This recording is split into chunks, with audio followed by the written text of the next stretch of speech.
welcome to the Literary Lutheran Reads the Gospel of Luke for Advent. Tonight is the 20th night of Advent, so we will read the 20th chapter of Luke. The authority of Jesus challenged. One day, as Jesus was teaching the people in the temple and preaching the gospel, the chief priests and the scribes with the elders came up and said to him, "Tell us, by what authority you do these things, or who is it that gave you this authority?" He answered them, "I also will ask you a question. Now tell me, was the baptism of John from heaven or from man?" And they discussed it with one another, saying, "If we say from heaven, he will say, 'Why did you not believe him?' But if we say from man, all the people will stone us to death, for they are convinced that John was a prophet." So they answered that they did not know where it came from. And Jesus said to them, "Neither will I tell you by what authority I do these things." The parable of the wicked tenants. And he began to tell the people this parable. A man planted a vineyard and let it out to tenants and went into another country for a long while. When the time came, he sent a servant to the tenants so that they would give him some of the fruit of the vineyard. But the tenants beat him and sent him away empty-handed. And he sent another servant, but they also beat and treated him shamefully and sent him away empty-handed. And he sent yet a third. This one also they wounded and cast out. Then the owner of the vineyard said, "What shall I do? I will send my beloved son. Perhaps they will respect him." But when the tenants saw him, they said to themselves, "This is the heir. Let us kill him so that the inheritance may be ours." And they threw him out of the vineyard and killed him. What then will the owner of the vineyard do to them? He will come and destroy those tenants and give the vineyard to others.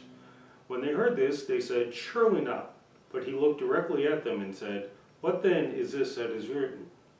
The stone that the builders rejected has become the cornerstone. Everyone who falls on that stone will be broken to pieces, and when it falls on anyone, it will crush him."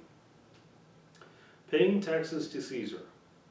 The scribes and the chief priests sought to lay hands on him at that very hour, for they perceived that he had told this parable against them, but they feared the people. So they watched him and sent spies who pretended to be sincere, that they might catch him in something he said, so as to deliver him up to the authority and jurisdiction of the governor. So they asked him, "Teacher, we know that you speak and teach rightly and show no partiality, but truly teach the way of God. Is it lawful for us to give tribute to Caesar or not?" But he perceived their craftiness and said to them, "Show me a denarius. Whose likeness and inscription does it have?" They said, "Caesar's." He said to them, "Then render to Caesar the things that are Caesar's, and to God the things that are God's." And they were not able in the presence of the people to catch him in what he had said, but marveling at his answer, they became silent. Sadducees ask about the resurrection. There came to him some Sadducees, those who denied that there is a resurrection, and they asked him a question, saying, "Teacher, Moses wrote for us that if a man's brother dies, having a wife but no children, the man must take the widow and raise up offspring for his brother. Now there were 7 brothers. The first took a wife and died without children, and the second and the third took her, and likewise all 7 left no children and died. Afterward the woman also died. In the resurrection, therefore, whose wife will the woman be? For the 7 had her as wife."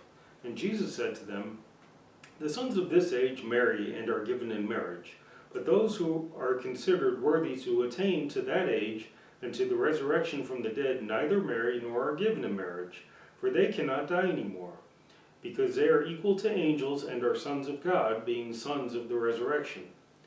But that the dead are raised, even Moses showed in the passage about the bush, where he calls the Lord the God of Abraham and the God of Isaac and the God of Jacob. Now he is not God of the dead, but of the living, for all live to him." Then some of the scribes answered, "Teacher, you have spoken well," for they no longer dared to ask him any question. Whose son is the Christ? But he said to them, "How can they say that the Christ is David's son? For David himself says in the book of Psalms, 'The Lord said to my Lord, sit at my right hand until I make your enemies your footstool.' David thus calls him Lord, so how is he his son?"